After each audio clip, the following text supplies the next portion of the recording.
Good morning students. In this video we are going to learn second chapter of your ninth standard geography, Indo-genetic movement. So what Indo means internal, interior. Last year you learned the chapter in 8th standard geography, you learned the second chapter, interior of the earth, right? In that chapter you learn about how earthquake occurs, and the different layers of the earth, like upper layer, the crust, mantle and core, and its subpart. So now in this chapter, it's the extended part of the chapter, endogenetic movement. In this chapter, you are going to learn fold mountain, block mountain, earthquake, epicenter, focus, seismic views, volcanoes, etc. in detail. So watch this video till the end. I will clear every concept about these things. So it will definitely help you to remember, not only for your this academic year but also help in your future's life. If you want to become scientist or want to make your career in ISRO, definitely it will help you. So before starting the chapter formally, first understand this structure you all already know from the since 8th standard. Like this is the upper layer on which we live. इस surface पे हम रहते हैं. It is called crust. It is from crust, distance of the crust from top to bottom 30 kilometre है और total distance ऊपर से नीचे तक की जो है 6378 किलोमीटर है, right. And the crust make the lithosphere. Crust and upper mantle, most part of the solid mantle, make the lithosphere, right. So it's called the lithosphere. And whatever the earthquake begins from the upper portion of mantle. That's why it is called the asthenosphere. इसी जगह पर asthenosphere या जहाँ लिखा हुआ है यहाँ पर ही volcanic chamber है जहाँ से volcano erupt होता है. वो कैसे होता है आपने लास्ट ईयर भी सीखा, अभी भी बता देता हूँ. Because of the internal movement of the earth. Because आप ऊपर से नीचे जितना नीचे जाओगे the temperature is increasing, right, as you go down. तो क्रस्ट पे जो भी टेम्परेचर है हमारा मैक्सिमम टेम्परेचर 45 बहुत हो गया 50 डिग्री रहता है. लेकिन जितना हम नीचे जाएंगे eight the last more than at the outer core या टिप में 6000 डिग्री सेल्सियस टेम्परेचर रहता है. So due to the high pressure and temperature, and radioactive elements like radium, thorium, etc. releases energy, and that energy accelerate the waves. That waves, seismic waves, generate, and that comes out of the surface of the earth or crust that lead to the earthquake and volcanic eruption. So this chapter start from the, you can see the Nepal devastated, big tremors, 7.9 Richter scale, 11.40 am. So this is showing the damage or casualties happened due to the earthquake, right. तो 7.9 Richter scale का earthquake आया था. It is a very dangerous earthquake. If it is more than 6 Richter scale, पहले बता दूं कि Richter scale it is the instrument that detect the intensity or magnitude of the earthquake, right. So 7.9 is a very dangerous. If the earthquake is more than 6 Richter scale, it severely affect the adjacent area also. So in India, I can say for your knowledge, in India the Kutch and Bhuj city of the Gujarat in 2001, the very severe earthquake occurred. It is near more than 7.4 Richter scale जो था, right. So some questions are there in this. What caused the large scale casualties like natural calamities like floods, earthquakes, tsunamis caused the large scale casualties? What was the magnitude of the earth? Magnitude is the measurement of the earthquake. It is done through the seismograph or as well as through the Richter scale. Which country was the most affected by this earthquake? And this remaining question you will come to know after watching this video. तो इस video को आप पहले पूरा देखिए, then you will get all the answer of these questions. So first of all, some activities are given, like you are looking that the one table is there and the lot of books, and on top of the books duster, chalks, pens, etc. are there. अगर आप उसमें से बीच में से एक notebook निकाल लोगे, right, तो क्या होगा, ऊपर से पूरा डिस्टर्ब होगा, शेकिंग होगा, ट्रेमर होगा, right. It may be possible that the duster और चौक गिर जाए, राइट. तेजी से निकालोगे तो गिर सकता है, धीरे धीरे निकालोगे तो नहीं गिरेगा, राइट. तो same thing happen with the earth. our crust and below the crust having the lot of plates, that plates move, right? Plates collide with each other. So in that this movement is occur due to that energy releases from the interior of the earth. बहुत सारे radio active elements हैं यहाँ पे आप देख सकते हो. Movements of the earth interior occur in the upper layer of mental. ट्रेमेंडस energy is release by radio active materials. अब रेडियो एक्टिव मटेरियल्स क्या है? यूरेनियम, जिससे आप सुनते होंगे ना न्यूक्लियर बम वगैरह बनाया जाता है. Uranium, thorium, radium. So these radioactive elements releases the energy, and this energy waves travel from one place to another. Due to such a flow of energy, instability is caused in the mantle, and thus movement are classified on the basis of their velocity, direction, and landforms. So that's why the earthquake and volcanic eruption occurred. Now, what are these endogenic process? First of all, slow movements, diastrophism and sudden movement, volcanism and earthquake. Sudden movement से जो अर्थ में movement हो रहा है वो slow movements है या sudden movement है ना? धीरे मूवमेंट हो रहा है, तेजी से हो रहा है. In sudden movement it lead to the volcanism and earthquakes. And slow movements में vertical epeirogenic means continental building हो रहा है. कॉन्टिनेंटल मतलब हमारा जो 7 कॉन्टिनेंट्स है, इसको 7 प्लेट्स भी बोलते हैं अर्थ की. लाइक ये अपवर्ड होगा या डाउनवर्ड होगा. वर्टिकल मूवमेंट में कॉन्टिनेंटल बिल्डिंग बनेगा एंड हॉरिजॉन्टल मूवमेंट में माउंटेन बनेगा, right? Now forces, then horizontal mountain building further divided into fold mountain और it lead to fault mountain और block mountain, right? So that we will see in this chapter.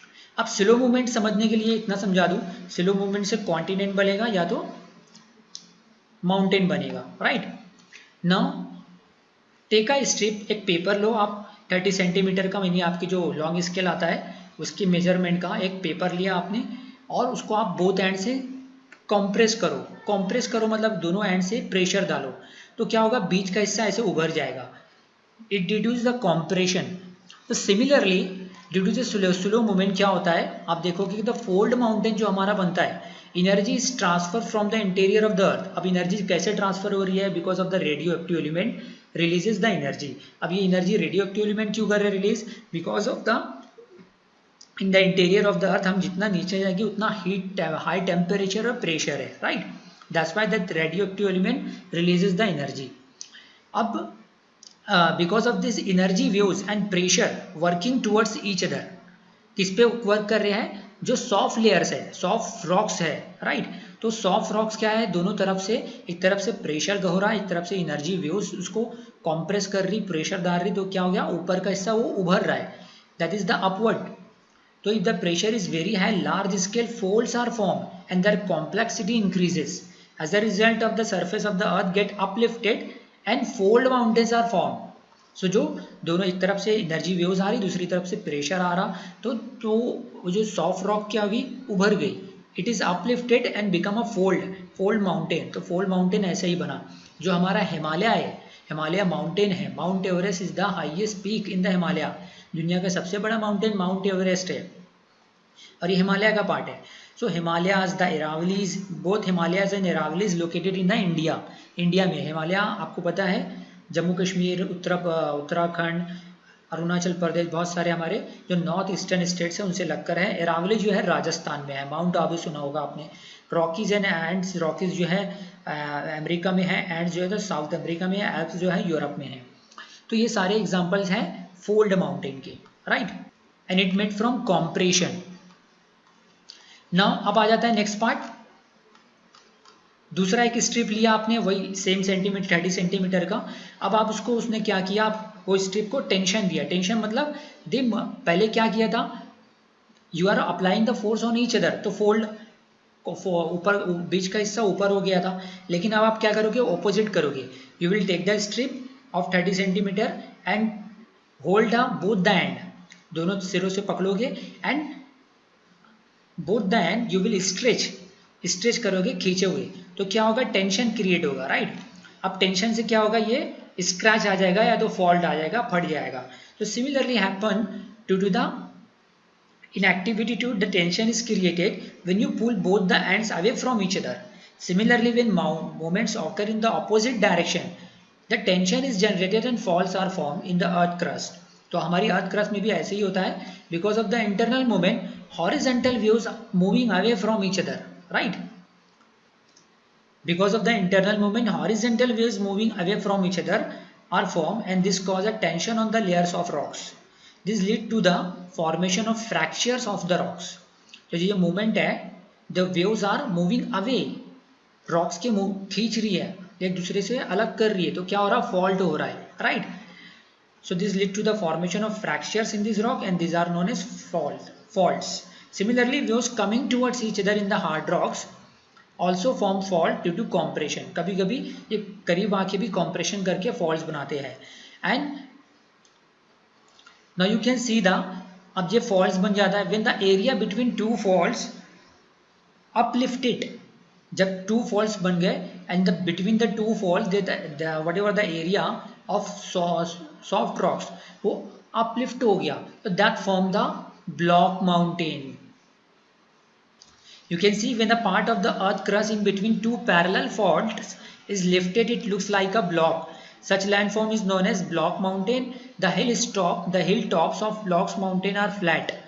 अब एक चीज common ध्यान रखो कि जो फोल्ड माउंटेन हमने देखा यहाँ पर, फोल्ड माउंटेन में जो सरफेस रहती है, फॉर एग्जांपल ले लो हमारा हिमालय ऊपर से फ्लैट है क्या, फ्लैट नहीं है, कोनिकल शेप में है वो, राइट। लेकिन ब्लॉक माउंटेन जनरली उनका अपर सरफेस जो रहता है ना वो फ्लैट रहता है। हमारे इधर भी, हमारे इंडिया में भी दैट ब्लॉक माउंटेन है, that for example black forest mountain in Europe, and हमारा मेघालय स्टेट में, हमारे मेघालय स्टेट में मेघालय प्लेटो है, तो वहाँ पर जो एक एरिया का नाम है, देखिए आप ऊपर से पूरा फ्लैट नजर आ रहा है, right. And Meghalaya having the one place known as Mawsynram and Cherrapunji, that two regions receive the highest rainfall not only in India but also in world. दुनिया में सबसे ज़्यादा बारिश इस एरिया में होती है। अब सम टाइम क्या होता है, रिफ्ट वैली, आप देखो रिफ्ट वैली में some time two fractures develop side by side in the earth crust and the land between the two fractures subsides, जो लैंड होता है वो down side, instead of uplift होने की बजाय वो नीचे चला जाता है, that subsided deep part is called the rift valleys. अब रिफ्ट वैली का इंपॉर्टेंट बता दूं कि रिफ्ट वैली हमारे जो इंडिया में है, ज़्यादातर जो रिवर है, आप इंडिया का मैप इमेजिन करो, ज़्यादातर जो रिवर है, so I was telling about the rift valleys. तो रिफ्ट वैलीज को समझाने के लिए इतना बता दूंगा उसका इंपॉर्टेंस कि मोस्टली जो इंडियन रिवर्स है वो वेस्ट, बहुत सी जो near more than 85% of rivers moving toward the eastern India, bay of Bengal में जाके खत्म हो जाती है।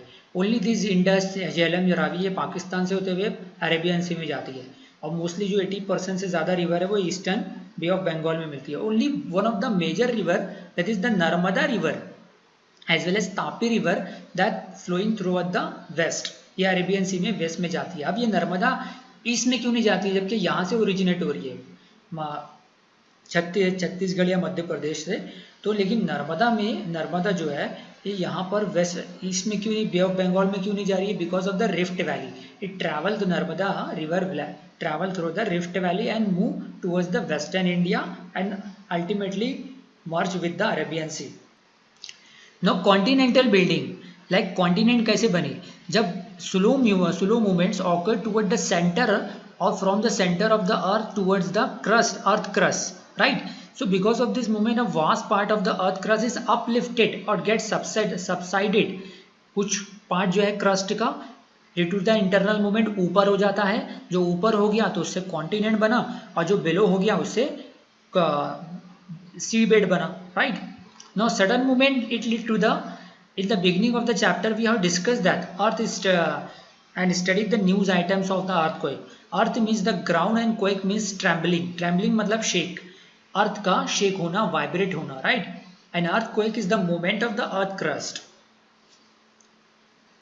अब सडन मूवमेंट में एक तो अर्थक्वेक आ गया और वोल्केनिक इरप्शन आ गया। मैंने आपको ग्राफ के जरिए दैट ट्री डायग्राम के जरिए समझाया था। अब अर्थक्वेक को समझने के लिए whenever you stand on the railway platform और नियर बाय से तेजी से एक ट्रेन गुजर जाती है तो हमको वाइब्रेशन फील होता है, राइट। तो सिमिलर मैनर है अर्थक्वेक का।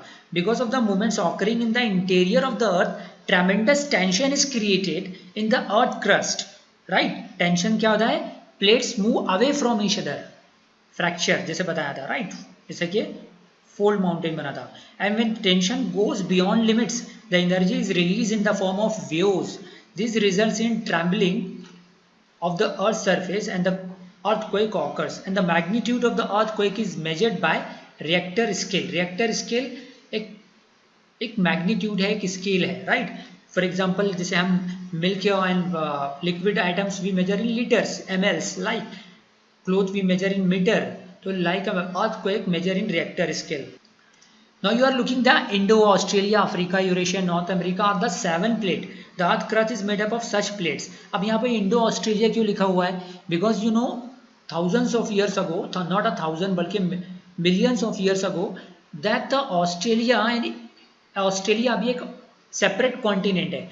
ऑस्ट्रेलिया इंडिया के साथ मर्ज था, लेकिन जो हमारा जो प्लेट है, इंडो एशिया, हमारा जो प्लेट है वो ऊपर की सिमत अपर नॉर्थन साइड में, नॉर्थन हेमिस्फीयर में मूव हो रहा है. इसलिए हिमालय हर साल 1 सेंटीमीटर और नॉर्थ साइड में मूव हो रहा है, right. That is the reason behind. और ये क्यों हो रहा है? Because of the internal movement of the earth. Now focus and epicentre को आप समझिए. फोकस क्या है? फोकस जहां पर फोकस और एपी सेंटर को आसान सेंटेंस में बता दूं, that focus is the internal और एनर्जी और tension below the crust and AP centre is the above the crust. Upper surface of earth पे एपी सेंटर आएगा जा, और below focus. Because of the movements occurring below the earth's surface, tension is created and it keeps on accumulating. वो tension accumulate होता जाएगा and high energy is released at the place where the tensions mount up, and this is the center of the earthquake. It is called the focus or hypocenter, and energy waves scatter in all direction from this center. The place on the earth's surface where these energy waves reach first is called the epicenter. Through this diagram you can better understand. Due to high tension these energy waves develop and it started scattering in all the direction. That in the mental portion focus is there, right.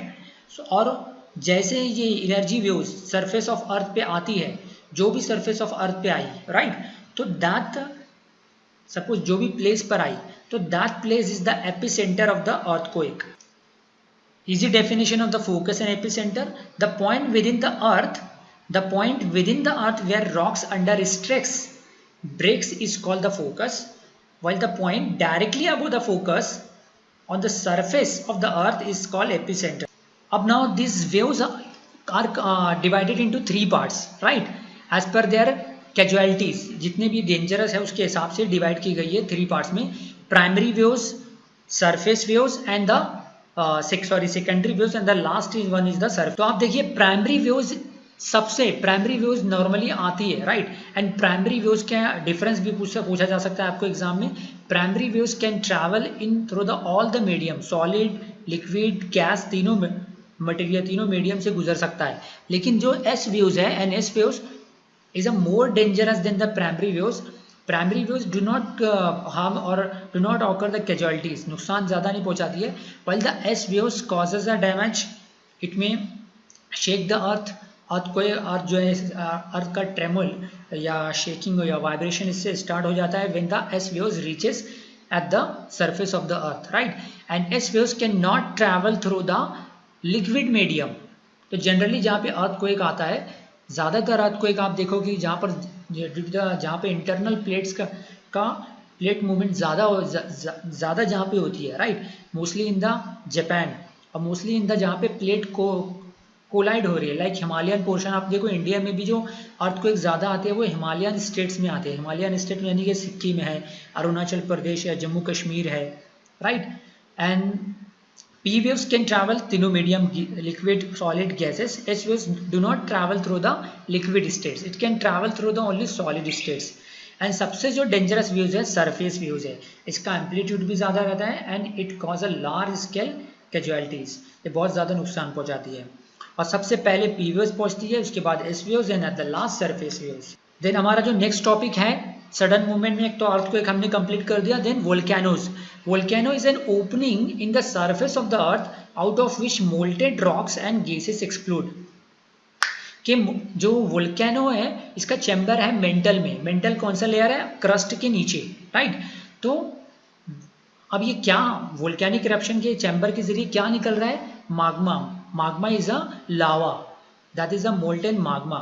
ये Magma क्या है? Different elements और rocks जो इस surface of earth पे आके when it solidified और cool down होके सॉलिडिफाइड हो जाते हैं तो इट बिकम्स अ रॉक. जो हमारे महाराष्ट्र में, then it converted into igneous rock then further converted into sedimentary rocks और सेडिमेंट्री मेटामॉर्फिक में होती है. इससे हमारा ताजमहल बनाया गया है. Right, this is the rock cycle में. आपको आगे क्या, अगर आप आगे ज्योग्राफी पढ़ेंगे 10th और 11th में, वहाँ पर आपको ये सब आएगा. सो ये वोल्केनोज हैं और दुनिया में कई एक्टिव वोल्केनो भी है. हमारे इंडिया में एक है सिर्फ, दैट जापान वगैरह में तो बहुत सारे एक्टिव वोल्केनो हैं जहाँ पर फ्रिक्वेंटली इरप्शन होता है. राइट, लेकिन हमारे इंडिया में एक एक्टिव वोल्केनो है, इसका नाम है Barren Island. This is the Barren Andaman Nicobar island. आप हमारा जो यूनियन टेरिटरी है उसमें एक छोटा पार्ट है Barren Island. It is the image of Barren Island जो कि 1992 में एक्टिव हुआ था. उसके बाद से अब यानी कि आई थिंक 2019 या 18 में अगेन इतने 18 साल बाद एक्टिव हुआ. तो इसको डॉर्मेंट वोल्केनो बोला बताया गया है. मैं आगे बताता हूँ. अब now this volcano further divided into the two types, central type और कोनिकल वोल्केनो. कोनिकल वोल्केनो मतलब जो कोन शेप में होंगे, जो कि एक ही जिसमें पाइप लाइक वेंट ओपनिंग होगा, एक ही जगह से वोल्केनिक इरप्शन होगा, तो उसको बोलेंगे central type of conical volcano. For example इसका क्या है? The lava spread around the mouth of this went when it comes out and during the eruption the molten magma comes out through a pipe like vent inside the earth surface. एक ही जगह से opening होगा. इसका example है mountain Kilimanjaro in Tanzania and Fujiyama in Japan. While the दूसरा जो type है fissure type volcano. Fissure type में वोल्केनो में क्या होता है? That molten magma comes not from the single pipe but from the many cracks. एक जगह से नहीं बल्कि कई जगह से इरप्शन हो रहा है. ये आप पिक्चर देख सकते हो, इसका कई जगह से इरप्शन हो रहा है. सरफेस ऑफ अर्थ पे कई जगह से क्रैक होके वोल्केनिक इरप्शन हो रहा है. तो that is known as the fissure type volcano. During eruption when magma comes out not from a single vent but from many cracks, fissures, it is called the fissure type volcanic eruption. For example, as a result that you can see that our Deccan Plateau, हमारा जो Maharashtra state है, right, our Maharashtra state, neighbouring state like Karnataka, Andhra Pradesh, तो ये 3-4 state जो बने हुए located हैं डेक्कन प्लेटो पे बने हुए हैं. आप फिजिकल ज्योग्राफी आगे के स्टैंडर्ड में पढ़ोगे. मैं आपको बता दूं कि our India is divided into physiography. India Plato's में है, आइलैंड्स हैं और इंडियन प्लेन्स हैं, माउंटेन्स हैं, जिसमें से डेक्कन प्लेटो हमारा महाराष्ट्र उस पर ही लोकेटेड है. तो डेक्कन प्लेटो था that lakhs of years ago, that this plateau is made from this volcanic eruption. तो जो रॉक से बना है, तो बेसाल्ट रॉक, हमारे इधर जो रेगुर मिट्टी है बेसाल्ट रॉक से बना हुआ है हमारा पूरा सरफेस, हमारी ज़मीन. तो ये जो है वोल्केनिक इरप्शन कई लाखों साल पहले हुआ था. और at the last that on the periodicity of the volcanic eruption there are 3 types of volcanoes जो कि कंटिन्यू एक्टिव है, जो कि रेगुलर इरप्ट करते हैं, लाइक फुजियामा इन जापान और Stromboli in Mediterranean sea. While the dormant volcano, जैसे कि फॉर एग्जांपल हमारा जो बैरन आइलैंड है वो कभी 18-20 साल बाद एक बार एक्टिव होता है, लेकिन बोल नहीं सकते कब एक्टिव होगा. हमेशा रेगुलर बेसिस पे वोल्केनिक इरप्शन नहीं होता है. दैट इज द, इसको बोलते हैं dormant volcano. Dormant volcano. For example mount Vesuvius in Italy and Katmai in Alaska and Barren Island in India. And the last one, those volcanoes which have not erupted in the past since long and not likely to erupt in the future. जिसका बहुत ज़माना हो गया अभी तक नहीं हुआ, और not only they erupt in the future, है ना, और फ्यूचर में भी वो erupt नहीं हो सकते. That mountain is known as the called the extinct volcanoes. For example, Mount Kilimanjaro in Tanzania. So at the end I can say the both the earthquake and volcanic eruption से बहुत ही natural calamities हैं, बहुत से नुकसान भी होते हैं, लेकिन वोल्केनिक इरप्शन से कई फ़ायदे भी होते हैं कि वोल्केनिक इरप्शन की जो राख वगैरह रहती है, इट कैन बी यूज, जो इसके ऐश होते हैं, that can be use as a fertiliser in the farm. So I end this chapter. I hope you like this video. If you like this video, please share this video to more and more students, so more and more students can be benefited. And so after watching this video, you will be able to solve all the questions of the exercise. Thank you for watching this video. Have a nice day.